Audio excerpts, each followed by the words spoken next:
के नहीं कर सकते कि आप जनरली बोल दो कि हम ये प्रैक्टिस अपना लेंगे तो काम हो जाएगा। पहले उसको चेक करो कि कितना फिजिबल है। जिसमें हमने स्टार्ट किया कौन सी थ्योरीज है, प्री साइंटिफिक पहली कौन सी थी, साइंस एंड मैनेजमेंट, ठीक है। उसमें हमने जो है मैनेजमेंट के बारे में कहा कि आप किस तरीके से जो है मैनेजमेंट को प्रॉपर तरीके से परफॉर्म कर सकते हो, कैसे आपके मैनेजमेंट अपने डिसीजंस को बेहतर बना सकती है। फिर उसमें जो है हमने हेनरी फेयोल का जिक्र किया। हेनरी फेयोल ने आपको कहा कि 14 पॉइंट्स हैं, अगर आप इसको फॉलो करते हो तो आपकी ऑर्गेनाइजेशन बहुत स्मूथली ऑपरेट कर सकती है और आपकी ऑर्गेनाइजेशन एफिशिएंट और इफेक्टिव बन सकती है। इसी के साथ साथ उसने उसको जो है कंट्रोल करने के लिए आपको 5 फंक्शन भी बता दिए मैनेजमेंट के, कि मैनेजमेंट का फंक्शन क्या है, कि जो है planning, organising, leading and controlling, ये फंक्शन है मैनेजमेंट परफॉर्म करेगी। इसी को देखते हुए जो है आपके पास अगला बंदा कौन आया है, हेनरी फेयोल के बाद कौन है, मैक्स वीबर आया, ठीक है। मैक्स वीबर ने आपको जो है कॉन्सेप्ट दिया ब्यूरोक्रेसी का। उसने कहा कि ऑर्गेनाइजेशन में अगर आप ब्यूरोक्रेसी को इम्प्लीमेंट करते हो तो वो जो है आपकी ऑर्गेनाइजेशन की एफिशिएंसी को बढ़ा देगी। उसके मुताबिक ब्यूरोक्रेसी क्या थी कि आपके ऑर्गेनाइजेशन में फॉर्मलाइज सिस्टम होना चाहिए। फॉर्मलाइज सिस्टम क्या कर देगा कि हर एक चीज को पहले से ही डिफाइन कर देगा कि कौन सा काम कैसे होगा।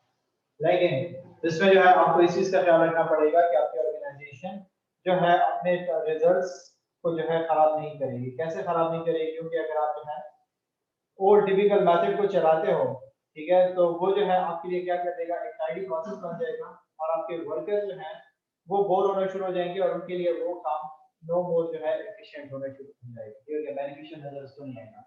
तो वो चीज उस पर इफेक्ट करती है। इससे पहले जो है उर्वेग ने भी आपको जो है 10 पॉइंट को कंक्लूड करके दिया था कि आप जो है अपने ऑर्गेनाइजेशन को जो है इस तरीके से चला सकते हैं। सो फार जो है जब हमने देखा कि साइंटिफिक में हमारे पास सारी की सारी डिस्कशन मैनेजमेंट बेसिस पे चल रही थी, तो एक टाइम आया जहां पे आपके पास जो है राइटर्स का फोकस कहां गया, उनका फोकस है ह्यूमन बिहेवियर पे आया। कब आया, जब हमने कहा कि हाथन की स्टडी हुई थी। अगर आप राइज में इसको पढ़ोगे इस टॉपिक को, तो उसने थोड़ा सा इसको दूसरे तरीके से एक्सप्लेन किया हुआ है। उसने कहा कि जो है उन्होंने 6 बंदे जो है एक्सपेरिमेंट के लिए निकाले हाथन स्टडीज में, एटम मायर में, उनको अलग किया। जब उनको अलग किया गया तो वो थोड़ा सा जो है प्राउड फील कर रहे थे कि पूरी जो है ऑर्गेनाइजेशन में उन्होंने 6 बंदों को एक्सपेरिमेंट के लिए चुना। लेट्स से जैसे स्कूल में होता था कि क्रिकेट टीम के लिए आपका नाम जो है लिख लिया जाता था, आप खुश होते थे, आप ज्यादा पार्टिसिपेशन ज्यादा होती थी आपकी, ठीक है। तो इस तरीके से वो खुश हुए, पार्टिसिपेशन उनकी ज्यादा हुई। जब उनको एक्सपेरिमेंट किया तो रिजल्ट बड़े अच्छे आने लगे, ठीक है। उनके हालांकि टाइम को भी उन्होंने इंक्रीज कर दिया। उनको जो है लाइक मैनेजर क्या था, उनके साथ खूब बैठने लगा, उनकी बातें सुनने लगा, डिस्कशन करने लगा और एक टीम एफर्ट्स जो है क्रिएट होने शुरू हुए। जब इस किस्म की सिचुएशन होना शुरू हो गई तो उन्होंने कहा कि जो है अल्टरमायर ने कहा कि आपको डिफरेंट एक्सपेरिमेंट्स करने चाहिए, कभी लाइट को कर दो, इंक्रीज कर दो, डिक्रीज कर दो। उससे इसको चेक किया गया। फिर उसके जो है वर्कर्स के आवर्स को इंक्रीज कर दिया गया, तो भी जो है वो एफिशिएंसी उसी तरीके से बढ़ रही थी। वो जो इस चीज को बॉदर नहीं कर रहे थे कि मेरा टाइम जो है क्या हो गया, इंक्रीज हो। सो जो है इन्होंने सबको जो है कंक्लूड कैसे किया, अल्टरमायर ने कहा कि इसका मतलब ये है कि ह्यूमन बिहेवियर जो है बड़ा ही सेंसिटिव है, ठीक है। हालांकि उसपे जो है काफी वो आए थे मेडिसिन, लेकिन मेन एलिमेंट उसने क्या डिराइव किया, उसने कहा कि ह्यूमन को अंडरस्टैंड करना बड़ा इंपॉर्टेंट। ह्यूमन जो है वो जहां कहीं पे काम कर रहा है, अगर वो जो है अपने ग्रुप में है, कमिटेड है, उसके साथ उसका मैनेजर जो है क्या करता है कि उसकी बात को सुनता है, उसके साथ डिस्कशन वाइज चलता है, उसको जो है थोड़ा सा प्रायोरिटी देता है, तो उसकी एफिशिएंसी इंप्रूव हो जाती है। तो उससे जो है आपको ह्यूमन साइड जो है एलिमेंट दे दिया, जो कि हमारे क्या हुआ मॉडल उसमें यूज आना शुरू हो गया। फिर इसमें जो है हमने कहा कि मैकग्रॉजर साहब आए, ठीक है। मैकग्रॉजर ने थोड़ा सा इसको जो है इलैबोरेट किया, ठीक है, कि बिहेवियरल अप्रोच में उसने कहा कि आपके जो है दो अप्रोचेस मैनेजमेंट अपना सकती है, ठीक है, जिसको जो है लोगों को ऑपरेट कर सकती है दो जो है एप्लीकेशंस के जरिए से। पहला उसका थ्योरी एक्स था। फिर उसने कहा कि थ्योरी एक्स ने कहा कि ह्यूमन क्या है, वो फाइनेंशियल काम नहीं करना चाहता, ठीक है। मेजरली मोस्टली लोग जो है काम नहीं करना चाहते, ये नहीं कहा कि सारे के सारे, लेकिन मोस्टली लोग काम नहीं करना चाहते।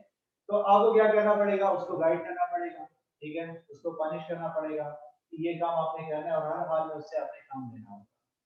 लेकिन ये जो है इसको अगर हम देखें तो ये अप्रोच आपकी जो है कोई ऑटोक्रेटिक के साथ नहीं है, ठीक है। जो आपके पास प्रीवियस जो प्री साइंटिफिक सिस्टम चलता था उसमें भी तो यही बात होती थी कि आप जो है इंसानों को इंसान कंसीडर मत करो, आप उससे काम लो, जैसे भी हो मार पीट करके पनिश करके उससे काम ले लो।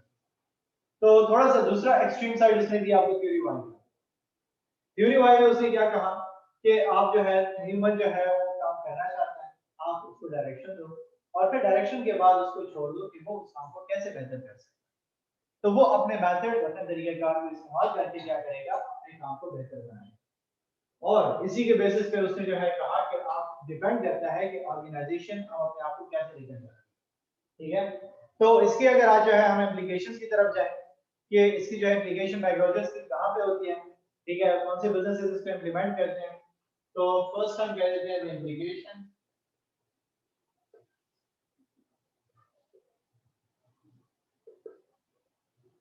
Application of macros.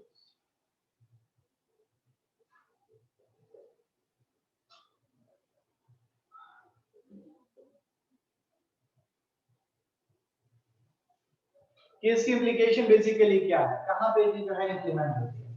तो थ्योरी एक्स जो है जब हमने कहा कि आप इंप्लीमेंट करते हो तो उसका एसोसिएशन आपके पास है हायरार्की में जाना चाहिए।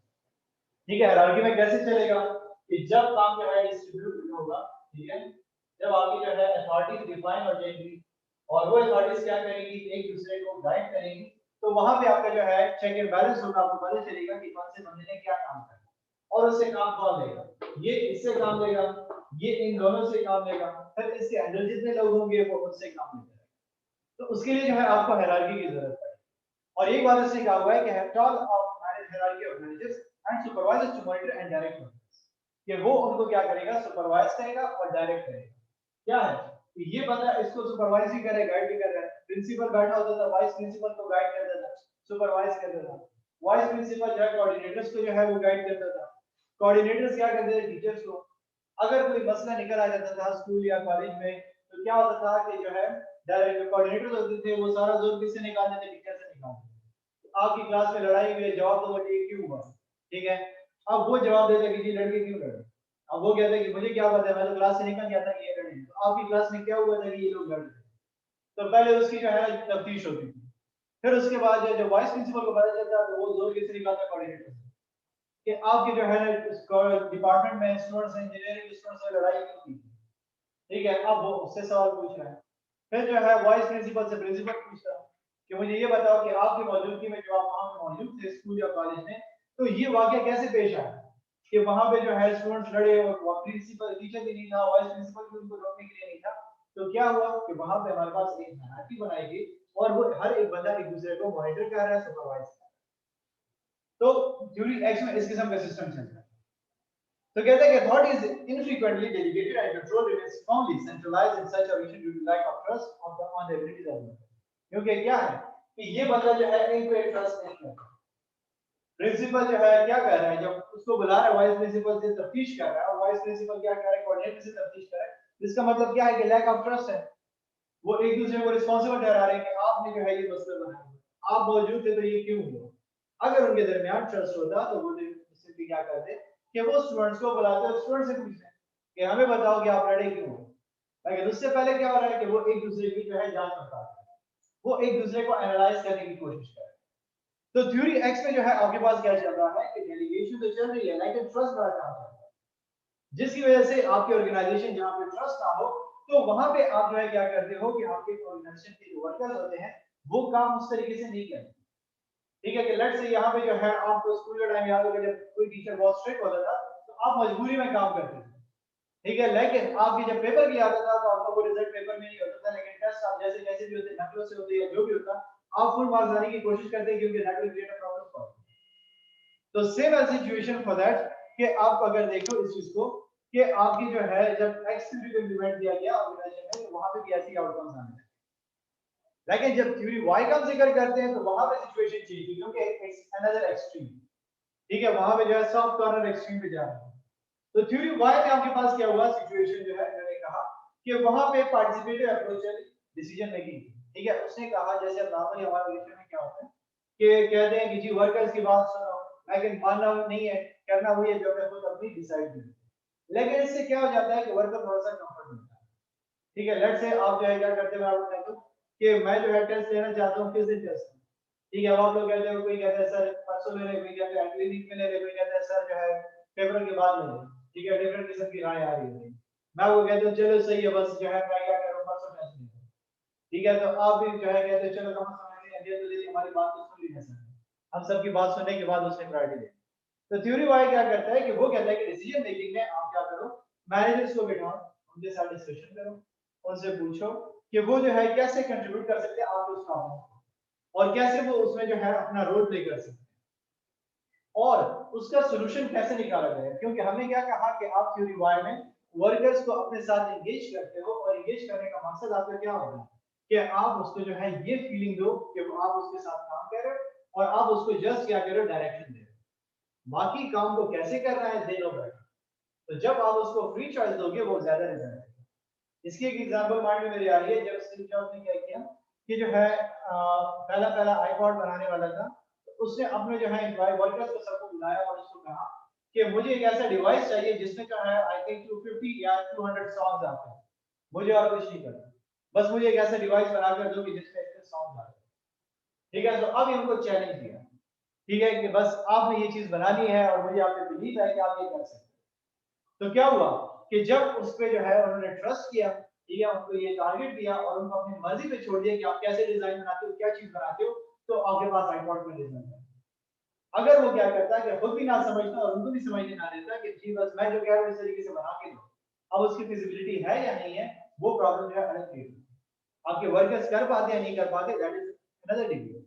तो इसीलिए क्या हुआ, कहता है कि मैग्रोजर ने रिवाइव में दो चीजें आपको बताई कि theory why is difficult to put into practice in a factory environment. There will be some situation when the manager must exercise his authority. ठीक है कि आपके पास एक तो ये बात है कि जहां पे फैक्ट्री का एनवायरनमेंट है तो वहां पे आपके जो इतने ज्यादा मजदूर हैं, तो अब आप मजदूरों के साथ कैसे चलोगे, हर एक मजदूर की बात नहीं सुन सकते, ठीक है। अब छोटे सा दुकान है या जो है स्टोर है, तो वहां पे चलो 5-10 लोग आप उसको बिठा दो, उससे पूछो। फैक्ट्री में तो आपके पास जो है 100 200 300 लोग हैं, अब 300 400 लोगों की बात कौन सुन सकता है कि जी आप सारे बैठ जाओ, आपकी फैक्ट्री रुकी हुई होगी, आप उनसे राय लेंगे, वो पॉसिबल नहीं है। और कुछ सिचुएशन ऐसी आ जाती है कि जहां पे आपको अथॉरिटी का इस्तेमाल करना पड़ता है ना चाहते हुए भी, ठीक है। जैसे कि हमारे पास सिचुएशन में क्या हुआ है कि decide when his subordinate can not agree and are agree about themself, कि जब आपके जो है वर्कर्स जब डिसीजन मेकिंग किया बैठे और आपस में उनकी जो है डिबेट चलना शुरू हो जाए, आपस में उनकी डिस्कशन चल पड़े और आपस में उनके जो है कॉन्फ्लिक्ट्स आने शुरू हो जाए, तो आपको अथॉरिटी इस्तेमाल करनी पड़ेगी। आप अपने पावर को इस्तेमाल करोगे उनको जो है कॉन्फ्लिक्ट को खत्म करने के लिए, उस चीज को वहां पे अपने टॉपिक तक लिमिटेड रखने के लिए आपको अपने अथॉरिटी को इस्तेमाल करना पड़ेगा। कहीं तो सिचुएशन ऐसी आ सकती है कि आपके वर्कर्स हमारे गोल से हट सकते हैं, फिर भी आपको अथॉरिटी को इम्प्लीमेंट करनी पड़ेगी, आप जो है बिल्कुल फ्लेक्सिबल तो नहीं चल सकते। तो इसीलिए जो है ज्यादातर जो है ऑर्गेनाइजेशन ने भी वाई को क्यों प्रेफर किया, उन्होंने कहा कि आपके पास क्या है थोड़ा सा ह्यूमन बिहेवियर को अंडरस्टैंड करते हुए जब आप एक टीम और उसको लेकर चलोगे, उनकी बात सुनोगे, तो आपको ज्यादा बेहतर रिजल्ट मिल सकते हैं बजाय इसके कि आप नेक्स्ट को इम्प्लीमेंट करें। और फर्दर इन्होंने क्या कहा, कहता है कि the employee will exert self direction and self control to do better work and achieve better results than if they are told what to do by authoritarian manager। कि जैसे अगर आप देखो कि ऑर्गेनाइजेशन में आपके पास जो है एक डिक्टेटर आ जाए, ठीक हो गया, वो आपको जो है जस्ट गाइड करे और आपको कहे कि ये काम करते रहो, ठीक है, आपकी बात कोई सुने नहीं, आपके जो है वर्क आवर्स को जो है आप सुने तो मुझे मसला है मैं इसको इस तरीके से करना चाहता हूँ ये जल्दी हो सके, वो आपको कहेंगे नहीं जो काम है ऐसे करो, आप उस काम से उतार दो। तो इसीलिए इन्होंने जो है जो रिवाइव के लोगों ने जो है या मैनेजर्स ने या ऑर्गेनाइजेशन ने प्रेफर करना शुरू किया, क्योंकि आपके पास यहाँ पे क्या चल रहा है कि आप एम्प्लॉइज की बात सुन रहे हो, आप उनको जो है अपॉर्चुनिटी दे रहे हो कि वो खुद अपना काम बेहतर करें। जब उनको ये चीज मिल जाती है, उनको जो है इससे का सेटिस्फैक्शन मिल जाता है, दे गेट मोटिवेटेड, क्योंकि ह्यूमन का मेन एलिमेंट क्या है, मोटिवेशन। जब उनको मोटिवेशन का फैक्टर मिलना शुरू हो जाता है तो वो अपने रिजल्ट्स को बहुत बेहतर करते हैं और ऑर्गेनाइजेशन आपकी बेहतर परफॉर्म करना शुरू कर देती है बनिस्बत उसके कि जहां पे थ्योरी एक्स का मैनेजमेंट स्टाइल इंप्लीमेंट किया जाता है, ठीक है। सो ये हमारे पास थ्योरी एक्स और वाई का जो है इंप्लीकेशन था। इससे रिलेटेड हमारे पास जो है जो next theory I that is about management theory of media function, theory Z.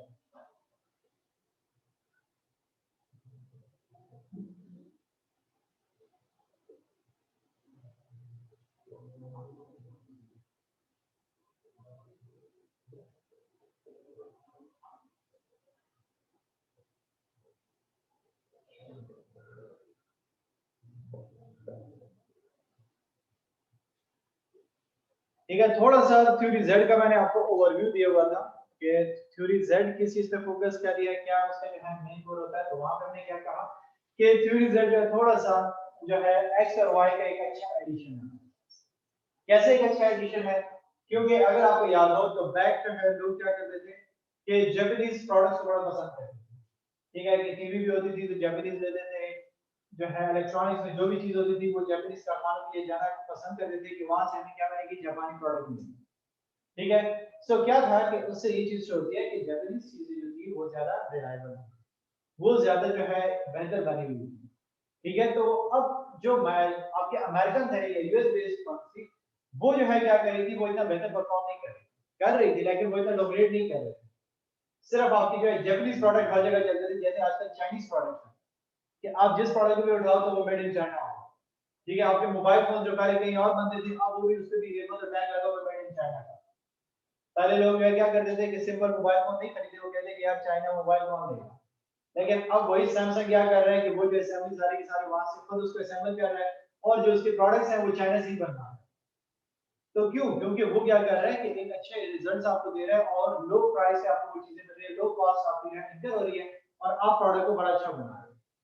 Same as it is जो जापानीज प्रोडक्ट्स होती थी वो एक्सपेंसिव होती थी। क्यों एक्सपेंसिव होती थी? क्योंकि वो क्वालिटी और ज्यादा एहसास है, जापानीज की तरह क्वालिटी जो है वो कोई नहीं मेंटेन कर सकता। उन्होंने आपको जो है जितना आपका टोटल क्वालिटी मैनेजमेंट का कॉन्सेप्ट्स आते हैं वो सारे के सारे जापानीज कॉन्सेप्ट्स का, जिसमें आपका सिक्स सिग्मा का नाम आपने सुना होगा कि आपके फैक्ट जो है एलिमेंट सिक्स सिग्मा में जानी चाहिए, कि आपके हर एक 5-6 यूनिट बाद एक जो है डिफेक्टिव आना चाहिए, उससे पहले कोई डिफेक्टिव नहीं होना चाहिए। सो मींस कि इतने हाई क्वालिटी रखो कि आपके डिफेक्ट्स रेट भी कम हो जाए। तो इसी चीज को देखते हुए जो है विलियम ओची ने क्या किया कि कहा कि हमारे यूएस के जो फर्म्स है वो मैनेजमेंट स्टाइल को कैसे अपनाएं, वो जो है उस तरीके से जो जापानीज किस तरीके से प्रोडक्शन कर रहे हैं वो एफिशिएंसी कैसे अचीव करें, उस गोल के लिए जो इसने थ्योरीज है। और उसने कहा कि this relationship, because of this relationship Ouchi's management models goes further than McGregor's Y theory. हो गया कि जब इसने जो है थ्योरी एक्स को और वाई को जो है क्या किया कि उसका मॉडिफाइड वर्जन निकाला, थ्योरी एक्स एंड वाई, ठीक है। सो उसमें इसने y का जो है एक नया मॉडल निकाला, दैट वाज z, ठीक हो गया। और z किससे लिया गया? जापानीज कॉन्सेप्ट से। इससे पहले भी लोगों ने जो है काम किया था, ये नहीं है कि विलियम ओची का एक पहला बंदा था जिसने कह दिया कि जी ये जो है जापानीज कॉन्सेप्ट बड़ा अच्छा है, हमें वो फॉलो करना चाहिए, नहीं, बाकियों ने भी उस पर काम किया था, लेकिन उन्होंने 100% ये कहा था कि हम जो है बस जापानीज प्रोडक्ट को कैसे जो प्रोडक्शन प्रोसेस है उसको ऑफ करेंगे। इसने दोनों का मिक्स बताया। इसने कहा कि आप जो है अपनी यूएसबी चलाओ और जो है जापानीज को भी ऑफ करो, दोनों का कॉम्बिनेशन चलाने की वजह से इसने इसको थ्योरी जेड का नाम दिया। और थ्योरी जेड में बेसिकली क्या था कि इसने जो है वाई से बात की थी कि जो जापानीज लोग थे वो क्या कर रहे थे, अपने वर्कर्स को सपोर्ट करते थे, अपने वर्कर्स के साथ जो है वो बैठते थे, डिस्कशन करते थे और एक म्यूचुअल कंसेंट की बेसिस पे वो डिसीजन मेकिंग करते थे। तो जहां पे वर्कर्स को ये जो है सेटिस्फेक्शन मिलती थी या जो है वो प्रायोरिटी फील होती थी कि यार मुझे जो है थोड़ी सी इंपॉर्टेंस मिल रही है, मेरी बात सुनी जा रही है ऑर्गेनाइजेशन में, वो लोग क्या कर रहे थे, वो कमिटेड फील करते, वो उसके बदले में डेडिकेशन शो करते, ठीक है। जैसे अगर हम देखें तो हमारे जो है ओल्ड वडेरा सिस्टम में हो जाए या जो है गांव देहात में देख ले, जो खान वगैरह के साथ उनके जो वहां पे नौकर वगैरह होते हैं, ठीक है, वो उसके लिए जान देने को भी तैयार होते हैं। क्यों जान देने को तैयार होते हैं? क्योंकि वही खान क्या करता है कि उसकी बेटी की भी शादी कराता है, उनके बच्चों का खर्चा भी वो उठाता है, ठीक है। अगर उसकी जो है कोई फौजी वगैरह हो जाती है उसमें भी वो उसके साथ ठहरा होता है, जिसके बाद वो क्या करते हैं कि वो अपना खून भी उनको देते होते हैं कि हमारी जो है जान चली जाए लेकिन खान साहब को कुछ नहीं होना चाहिए। Japanese style is the same, कि जापानीज भी इन्होंने जो है क्या किया कि अपने वर्कर्स को प्रायोरिटी दी, उन पे एम्फसाइज किया, और उनके ऊपर जो है इतना ट्रस्ट था उनको कि उसकी बेसिस पे उनके वर्कर्स भी चाहते थे कि मैं उनके साथ जो है नवा करामी कैसे करूं, वो जो है उसको ज्यादा कंट्रीब्यूट करने की कोशिश करते, वो जो है बेटर रिजल्ट देने चाहते थे। और इसीलिए इसने क्या कहा कि his study of management, Japanese companies found that in Japan managers have a high level of trust in their workers and assume that workers have a strong loyalty towards their company and are interested in teamwork। ठीक है कि क्या था? Trust, उनका trust था, trust Leeds क्या कर रहा था, लीड कर रहा था किस चीज को, उनकी लॉयल्टी को, लॉयल्टी प्लस उसने जो है टीम वर्क को ऐड किया। कि उनका जो है टीम वर्क में जो है जब काम होता है तो वहां पे कंट्रीब्यूशन सबकी ज्यादा होती है। क्यों ज्यादा होती है? अगर आप क्रिकेट में देखो कि अगर हर बंदे को अपनी बारी मिलनी चाहिए हो रही होती है, क्योंकि लेट्स से आप जो है ओपनर है, आपको ओपनिंग दे दी जाती है, मिडलमैन को मिडल जो है आना दिया जाता है, ठीक है, कीपर को प्रॉपर तरीके से कीपिंग करने दी जा रही है, बॉलर्स को बॉलिंग करने का मौका दिया जा रहा है, ठीक है, अपनी बारी से। तो क्या होगा, हर एक बंदा मोटिवेटेड होगा। लेकिन अगर बॉलर एक जो है अच्छा बॉलर है उसको हटा दिया जाता है, और एक जो है मिडल मैन बैट्समैन को जो है उसको कहा जाता है कि आप आ जाओ ओवर करा लो, विदाउट एनी रीजन, क्या है कि वो उसका दोस्त है, या जो है वहां पे कैप्टन खुद प्रेशर में आकर उसने कह दिया कि बस जो है मैच में डिसाइड किया ये काम करो, ये बंदा जो है बॉलिंग करेगा बैटिंग करेगा, या वो अपनी बैटिंग के लिए खुद पहले पहले ओपनिंग किया है, सारी की सारी टीम खराब हो जाती है, सारी की सारी परफॉर्मेंस इफेक्ट होती है। तो जब आपके पास जापानीज कॉन्सेप्ट था, उन्होंने क्या किया, कहा कि आप जो है उन पर ट्रस्ट करो अपने वर्कर्स पे, उन पे बिलीव रखो कि वो आपको जो है बेहतर करके देंगे, आप उनके जो है काम पे जो है ट्रस्ट रखो। जब आप ट्रस्ट करोगे तो आपको क्या मिलेगा, उनकी लॉयल्टी मिलेगी, प्लस उनके साथ टीम वर्क भी चलेगा। मैनेजर्स अपने आप को मैनेजर कंसीडर करके और उनका टीम का हिस्सा समझ के काम करें, ना कि वो जो है थ्योरी एक्स कंसीडर करके अपने आप को अथॉरिटेटिव कंसीडर करे कि मैं बॉस हूं, मैं क्यों इसके साथ कंट्रीब्यूट करूं। जब ये अप्रोच आएगी तो वही थ्योरी एक्स वाली बात है। तो थ्योरी वाई से ये जो है थोड़ा सा बेटर क्यों हुआ, क्योंकि यहाँ पे इसने इस चीज पे फोकस किया कि ये जो है उसके लिए ज्यादा बेहतर हो सकता है। और यही बात ये कहता है कि इसके बदले में क्या होता था कि एम्प्लॉयज जो है वो इस चीज की सेटिस्फेक्शन भी उनको मिल जाती थी कि हमारे जब तक जो है पेंशन का टाइम किया जाता, मैं जो है इस जॉब पे रहूंगा। तो हमारे यहाँ सबसे बड़ा मसला क्या होता है, जॉब जो है आपके पास उसको हम कहते हैं सिक्योरिटी है। सरकारी नौकरी के पीछे क्यों हमारा बंदा भागता है, जॉब सिक्योरिटी चाहिए उसको, ठीक है, ताकि ऐसा ना हो कि प्राइवेट की तरह किसी भी वक्त उसको कहते हैं कि यार आप जा सकते हैं, जब वो वजह पूछे उसको कहे कि बस रीजन यही है कि हमें आपका काम पसंद नहीं है। सो चाहे 20 साल आपने काम किया, लेकिन एक दिन जो है कोई मिस्टेक होगी, आपको घर भेज देगा। सो जब इस किस्म की इनसिक्योरिटी हो तो वहां पे आपको जो है रिजल्ट्स नहीं मिलते। इसने क्या कहा कि जब इस किस्म की जापानीज कंपनी सी तो कहता है कि जब companies don't show loyalty to their employees who have employment for life, however promotion and career progression is slow. Decision making in Japanese companies also collective with workers participation, and in decision making and management try to achieve universal agreement and consensus before decision making. कि सिर्फ ये चीज नहीं चलती थी कि वो जो है उनको सेटिस्फैक्शन दी थी कि आप जो है यहाँ पे सारी जिंदगी काम करो, उसमें एक फैक्टर ये होता था कि फिर उसके प्रोग्रेस भी स्लो स्लो होती थी, ठीक है, कि आपको जो ये नहीं होता था कि जल्दी प्रमोट हो जाए, ज्यादा रिजल्ट दे दिए तो बस डायरेक्टली आपको वहां बिठा दिया, बल्कि एक टाइम के साथ जाओगे आप अपने जो है टारगेट्स अचीव करते हुए आप आहिस्ता आहिस्ता अपनी सक्सेस की तरफ मूव करोगे। लेकिन जो दूसरा एलिमेंट उसने दिया हुआ था वो ये था कि मैनेजर्स क्या करते थे, उन सबकी पार्टिसिपेशन कंसीडर करते, उन सबकी राय लेता था, कोई भी फैसला जो है वन साइडेड नहीं होता, हर एक वर्कर को बुला के उससे पूछा जाता है कि जी आपकी क्या राय है, आप क्या कहते हो, इस मसले का सलूशन बेटर कैसे हो सकता है, हम जो है कैसे बेहतर कर सकते हैं। तो इन सब बेसिस पे जब इन्होंने इस तरीके से सिचुएशन शुरू की, इसीलिए जापानीज स्टाइल जो है वो ज्यादा सपोर्टेबल और जो है प्रमोटेबल होने लगा। और फिर इसी के बाद जो है मैनेजर कहता है कि जो आपके पास जो टूरिस्ट ओजी है, उसने वही बात कह रहा है कि आपके पास जो है डिफरेंट कंट्रीज में जो है इन चीजों को लर्न की कोशिश की, लेकिन इसने क्या किया, दोनों सिचुएशन ली, और इसी के बेसिस पे उसने कहा कि आपने क्या करना है कि अपनी बुक में जो उसने जो है पब्लिश की थी, that was theory Z how American management can meet the Japanese style, कि अमेरिकन कंपनी जो है जापानीज स्टाइल को मीट कैसे करेगी, बजाय इसके कि इसने ये कहा था कि हाउ टू ऑफ दैट। सो इसे ऑफ करने का नहीं कहा, चैलेंजेस एक्सेप्ट करके उसको मीट करने का कहा, कि हम जो है अपनी मैनेजमेंट को उससे बेहतर कैसे कर सकते हैं, उनके तरीकों से जो है उनको चैलेंज कंसीडर करके हम अपने जो है रिजल्ट्स को बेहतर बनाएं। इसके लिए उसने जो है आपको क्या किया, थ्योरी जेड के कुछ फीचर्स दिए कि आप अगर चाहते हो कि थ्योरी जेड इंप्लीमेंट हो तो आपको कुछ फीचर्स पे वर्कआउट करना पड़ेगा, और वो फीचर्स जो है क्या है। पहली चीज आपके पास कहता है collective decision making,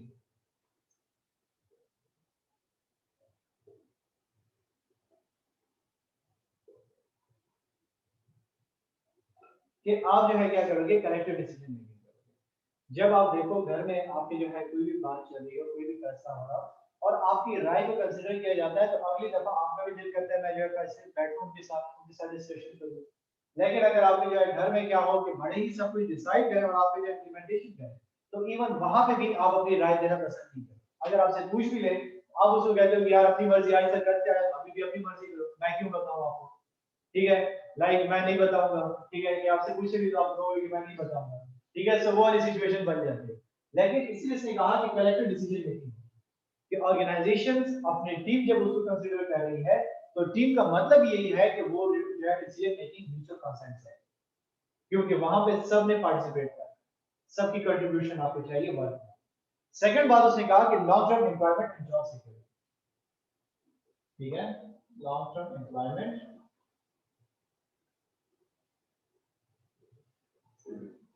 and job security. क्यों लॉन्ग टर्म एम्प्लॉयमेंट और जॉब सिक्योरिटी? और ताकि उसकी जो है ना ये सिक्योरिटी उसको मिल जाए, एश्योरिटी मिल जाए कि यार वो रिप्लेस नहीं हो। अगर वो एक जगह पे कंट्रीब्यूशन शो कर रहा है, वो इतने एफर्ट्स लगा रहा है, तो उसकी एफर्ट जाया नहीं होंगे, उसको रिकॉग्नाइज किया जा रहा है और उसके बदले में उसको जो है प्रोटेक्शन मिल रही है। और वो प्रोटेक्शन क्या थी कि वो जो है वहां पे रहेगा उस जॉब में, और जब तक जो है वो खुद उस काम से निकल ना जाए, मजीद कर ना पाए, तब तक वो उसके टीम का हिस्सा हो। कॉन्ट्रैक्चुअल नहीं, बस उसको जैसे अपनी परमानेंट जॉब होती है उस तरीके से आप उसको रखें, ठीक है, सो वो सेटिस्फाइड होगा।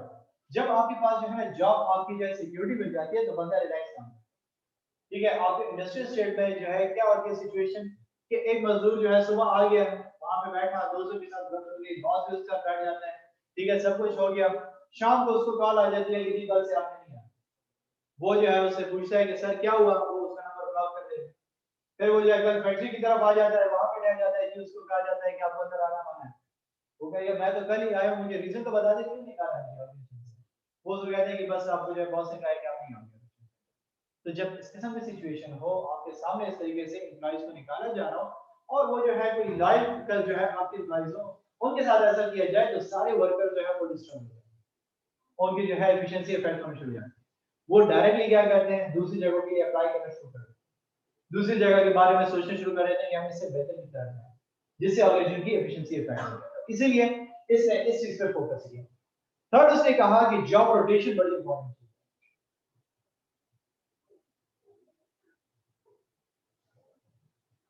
जॉब रोटेशन से मुराद आपके जो है डिफरेंट टास्क आपसे कराए जाए, ठीक है, डिफरेंट जो है पोजीशंस पे आपको बैठाया जाए, आपको जो है एक ही पोजीशन पे हर वक्त ना बैठाया जाए। जैसे हमने जो है बैंक में आपको एग्जांपल दी थी, या जो जैसे हमने जो है ब्यूरोक्रेटिक उसका स्टाइल बताया था, तो वहां पे क्या था कि एक ही बंदा सारी जगह एक ही काम करता है, ठीक है। या जो बैंक वाले क्या होते हैं, क्यों उतना जाते हैं, क्योंकि वो आता है बस वहां पे जो है कैशियर था तो वो कैशियर ही बना रहे, ठीक है, जब उसको जो है कैरियर ग्रोथ नजर नहीं आ रही होती तो वो जो है उस रूटीन वर्क से हटता है। तो आपको क्या करना होगा कि आपको जॉब रोटेशन करना है, कुछ अर्सा एक पोजीशन पे उसको बैठाओ, फिर उस जो है पोजीशन से हटा के दूसरी पोजीशन पे ले जाओ, ताकि वहां पे वो स्किल्स गेन करे, ठीक है, अपने ऑर्गेनाइजेशन के दूसरे डिपार्टमेंट्स में तो एक्सप्लोर करे। ये कि एक बंदा जो है हायर हुआ था आपकी ऑर्गेनाइजेशन में, किस बेसिस पे हुआ था, वो इन्वेंटरी मैनेजर था, ठीक है। अब वहां पे इन्वेंटरी में उसने काम कर लिया, 1 साल 2 साल काम उसने कर लिया, अब आप उसको क्या कर रहे हो कि प्रोडक्शन की तरफ ले जाओ उसको, ताकि वो काम भी सीख ले। प्रोडक्शन का जो है थोड़ा सा उसका इंटरेस्ट बढ़ने का, अच्छा मुझे नया काम मिल गया करने को, जब उस काम के थोड़ा सा टाइम हो जाए वो भी सीख ले तो फिर तीसरी चीज। बैंक में आपके पास एक पोजीशन होती है, that is known as MTO, management training officer. उसका रोल भी इसी तरीके से होता है कि आपको डिफरेंट जगहों पे डिफरेंट डिपार्टमेंट्स में आपको भेजा जाता है, जहां पे आपने 6 महीने 1 साल तक काम करना और सीखना होता है, आपको हर एक पोजीशन का काम सिखानी है। फिर जब आप मैनेजर उस पोजीशन पे बैठ जाते हो तो आप उसके लिए एक ऐसे जो स्टेप नहीं बनते कि जरूरत के बाद आपको कहीं पे भी वो पुट कर सकते, वो चीज आपके लिए इंटरेस्टिंग होती है कि आप नए नए काम सीख रहे होते हो, नए नए स्पेशलाइजेशन आ रहे थे, नए स्किल्स आ रहे थे। तो रूटीन वर्क से हटना और आपको जो है दूसरी जगह पे एक अच्छी पोजीशन पे बिठाना, ये आपके लिए जो है इसने कहा कि होना चाहिए, ताकि एम्प्लॉइज आपकी एफिशिएंसी कम ना हो। क्योंकि वैसे हमने क्या कहा था कि इनिशियली आपको एफिशिएंसी अचीव होगी, कुछ अरसे बाद वो लोग जो है उस रूटीन टास्क से काम करेंगे। नंबर 4 कहता है स्लो एडवांसमेंट प्रमोशन,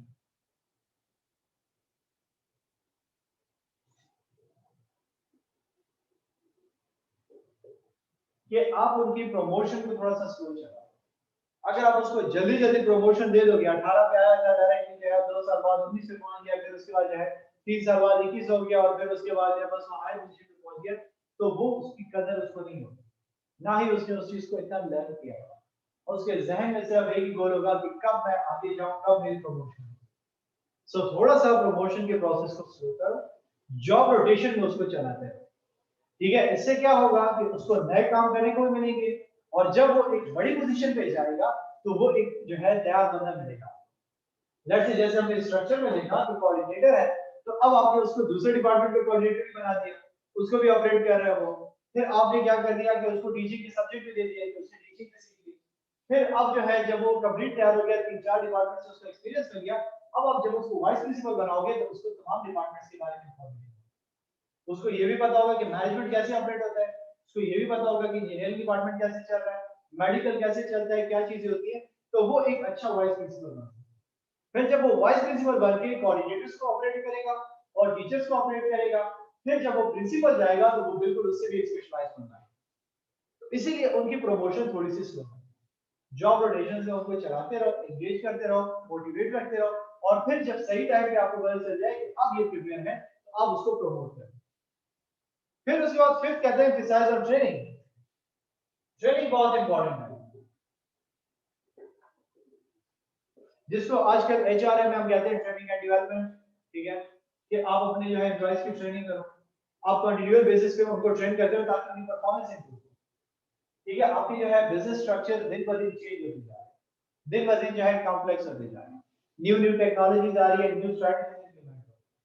तो अगर आपके वर्कर्स जो है वो ओल्ड टिपिकल मेथड्स में बैठे रहे तो वो आपके लिए फ्लॉज बन सकते हैं। जैसे अगर आप अपने गवर्नमेंट सेक्टर को देखें तो आपकी गवर्नमेंट सेक्टर में जब पहले पहले कंप्यूटर्स आए तो आपके सारे के सारे जो सीनियर एम्प्लॉय थे वो इसके अगेंस्ट थे। उन्होंने कहा कि ये हमें रिप्लेस करने के लिए जो है कंप्यूटर्स को लाए गए ताकि हमें नौकरी से निकाल दिया जाए, वैसे तो ये निकाल नहीं सकते। तो अब हमारी जब परफॉर्मेंस जीरो हो जाएगी और हमारा अप्रेजल जब बनेगा तो वो कहेंगे कि यार ये कुछ नहीं कर सकते।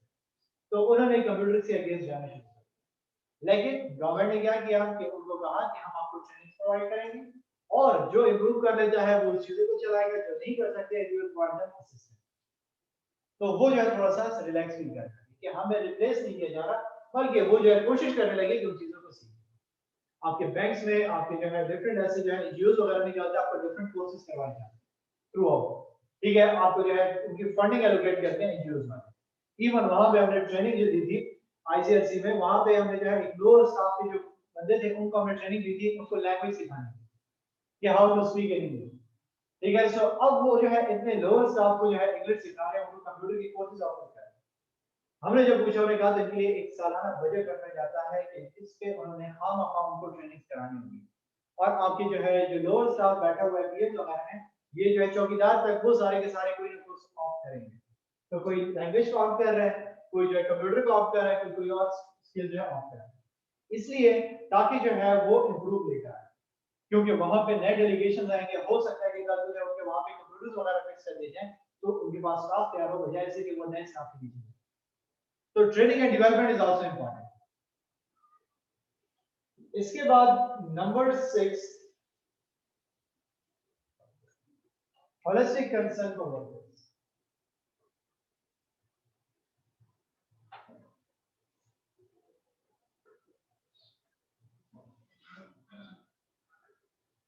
Holistic concern for workers and his and her family for the personalised manner. कि आपने क्या करना होगा कि उनके जो है जो फैमिली इश्यूज हैं, उनके जो पर्सनल प्रॉब्लम्स हैं, जो उनको क्या करें लिमिटाइज कर रहे हैं, आपने उसको कंसीडर करना होगा। जॉब सेटिस्फैक्शन में मैंने आपको क्या कहा था कि जब जो है एचआर स्टूडेंट्स डिफरेंट किस्म की रिसर्च करते हैं तो वो एक एक एलिमेंट को उठा के जो है चेक करते हैं। ठीक है, तो मैंने आपको कहा कि सेटिस्फैक्शन जॉब में सिर्फ पैसा नहीं है, वो तो प्रीवियस सीरीज में भी आपको बता दिया, आफ्टर स्टडी ने भी आपको बता दिया कि पैसा इज नॉट एवरीथिंग। आपकी सोशल जो है वो कम्युनिकेशन मैटर करता है। ठीक है, क्या होता है कि एक ऑर्गेनाइजेशन में आपने जो है 10 साल काम कर लिया और वहां पे आपकी उनके साथ गपशप बन चुकी है। अब जब वो आपको कहते हैं कि आप जो इस ऑर्गेनाइजेशन से हम आपको बुक करें और वहां पे दूसरी जगह पे जाओगे तो आप जो है तंग हो गए, आप उसको रोकने की कोशिश करोगे प्रमोशन, क्योंकि आपकी बिलोंगिंग महसूस हो चुकी है उस जगह से। और जब आपके जो है वो क्या करता है कि आप उधर काम से तंग भी हो जाते हो तो आप उस जॉब को नहीं छोड़ते। क्यों नहीं छोड़ते? आप कहते हो यार मेरे फ्रेंड वगैरह सारे बैठे हैं, मैं उनको मिस करूंगा। तो आप कहते बस ठीक है गुजारा कर लूंगा, मैनेजमेंट चाहे मेरे साथ हाथ काम कर रहा है, जो भी कर रहा है वो उसको सर्वाइव करने की कोशिश करता है।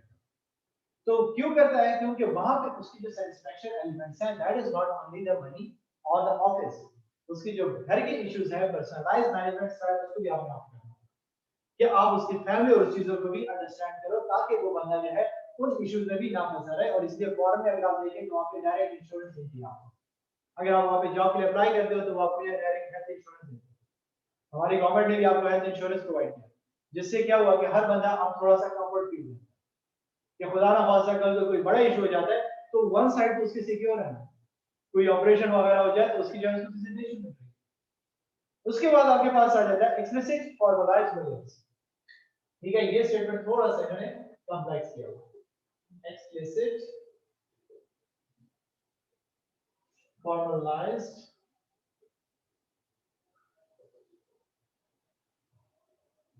मेजर्स। ठीक है, फर्स्ट इस चीज को अंडरस्टैंड करें। आपने क्या करना है कि ऑर्गेनाइजेशन में फॉर्मलाइज सिस्टम चलाना है। ठीक है, ये नहीं कि आप जो है उसको कह दो कि बस पूरी ऑर्गेनाइजेशन आपकी नहीं फॉर्मलाइज चलेगी। आपकी ऑर्गेनाइजेशन में फॉर्मलाइजेशन भी होगी और अगले पार्ट में आपको क्या कहना है कि डिस्पाइट इम्प्लिसिट इनफॉर्मल। ठीक है, कि डिस्पाइट इनफॉर्मल, डिस्पाइट इनफॉर्मल जो है कंट्रोल। ठीक है, despite implicit informal control ensure efficiency.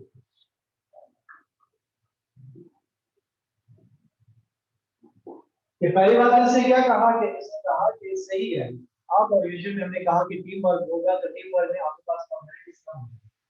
ठीक है, जैसे आप क्लास में बैठे हुए हो तो आपके दरमियान जो है फॉर्मेलिटीज कम है, लेकिन there should be something like that कि वो क्या करे कि उसको थोड़ा सा फॉर्मलाइज भी रखे।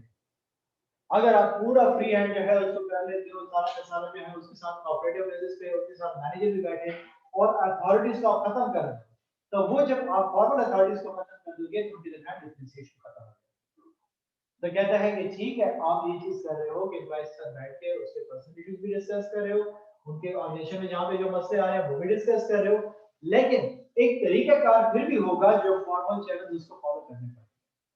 ठीक है, घर में क्या होता है, फादर आपके साथ फ्रेंडली होते हैं, ठीक है, लेकिन still he is your father. आप इस चीज को रियलाइज करते हैं। हमारे टीचर एक स्टेटमेंट यूज करते थे, वो कहते थे कि I am friendly but not your friend. ठीक है, keep this thing in your mind कि ठीक है मैं आपके साथ फ्रेंडली चलूंगा, इसलिए चलूंगा कि आप बूस्ट हो सको, इनकरेज हो सको, लेकिन स्टिल मैं जिस पोजीशन पे हूं दैट इज टीचर, कि मैं आपका टीचर। सो वो एक गैप होना चाहिए। इसी स्टेटमेंट में से कहा कि despite implicit informal control ensure efficiency, जो है कि इनफॉर्मल कंट्रोल आपके पास हो लेकिन एक्सप्लिसिट फॉर्मलाइज्ड मेजर्स भी होने चाहिए।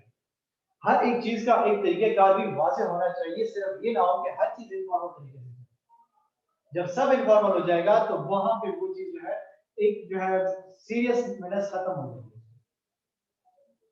लास्ट में उसने कहा कि initial responsibility for shared accountability. ठीक है, इंडिविजुअल रिस्पांसिबिलिटी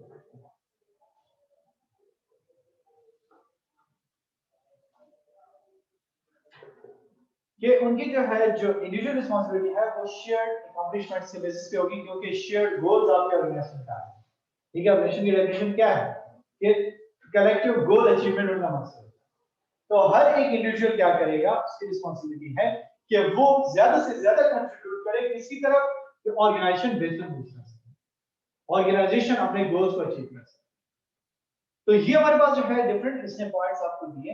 इसने कहा कि ये फीचर्स अगर एक ऑर्गेनाइजेशन ऑफ करती है तो वो जो है एक बेटर उसकी तरफ जा सकती है स्ट्रक्चर की तरफ, और वो जो है मैक्सिमम चैलेंज अचीव कर सकती है जापानीज कॉन्सेप्ट का, कि जहां पे जापानीज जो है दुनिया को डोमिनेट कर रहे हैं, तो आपको भी अपॉर्चुनिटी मिल सकती है दुनिया को डोमिनेट करने की, अगर आप इन चीजों को फॉलो करते हो और इन फीचर्स को ऑफ करते हो। तो अगर जनरली इसको देखा जाए तो सारे के सारे पॉइंट्स उसके सही हैं कि आप जो है कलेक्टिवली भी चलो, टीम वर्क में भी चलो। ठीक है, ऐसे ह्यूमन अगर आपको गाइडिंग कंसीडर करते हो तो आप ही कैसे रिलेशन में जाना पसंद करते हो कि जहां पे आपको जो है ऑर्डर्स की जगह पे आपके साथ कलेक्टिवली सब चले, आपके साथ जो मैनेजर भी वो चीज कंट्रीब्यूट कर रहा हो जहां पे आपको जो है प्रॉब्लम है।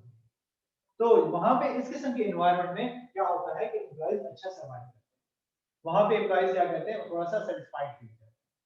और इसी के बेसिस पे इन्होंने एक प्रैक्टिस पर्सन दिया कि state the important characteristics of Japanese companies as illustrated by William Kochi in Fluids है।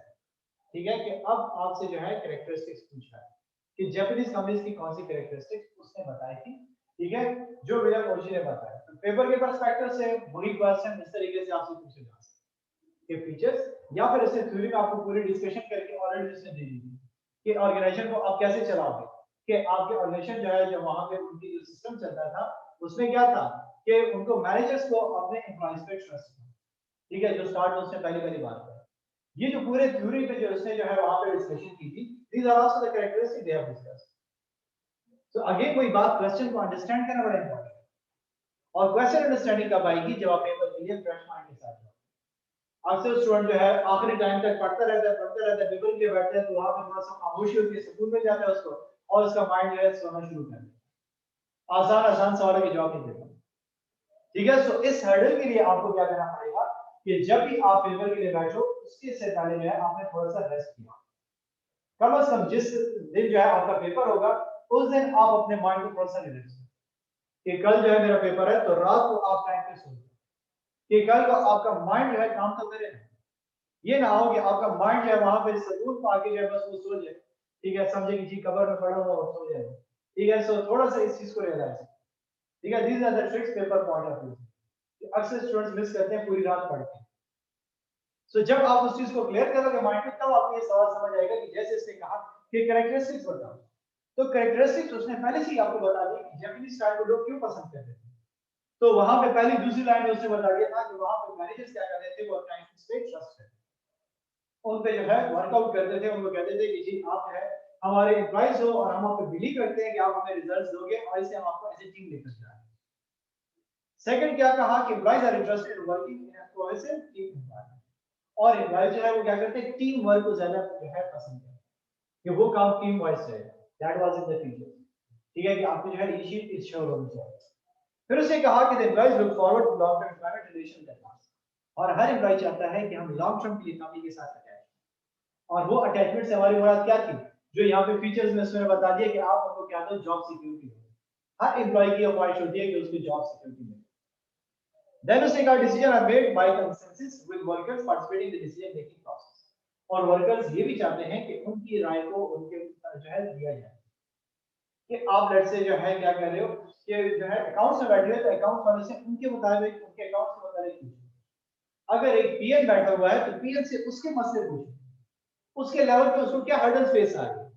अगर आप एक पीएम को कहते हो कि आप सारे के सारे स्टूडेंट्स को इस टाइम निकाल रहे हैं, तो क्या ये उसके लिए पॉसिबल है, या उसके माइंड में कोई बेटर सॉल्यूशन मौजूद है, आप उससे तो पहले राय ले लो। जब आप ऐसा करोगे तो वो थोड़ा सा ज्यादा मोटिवेटेड होगा। देन उसने कहा कि responsibilities for the outcomes of the decisions are shared collectively rather than individually, और जो डिसीजन लिया गया है उसके रिस्पांसिबिलिटीज सब में डिस्ट्रीब्यूट हो।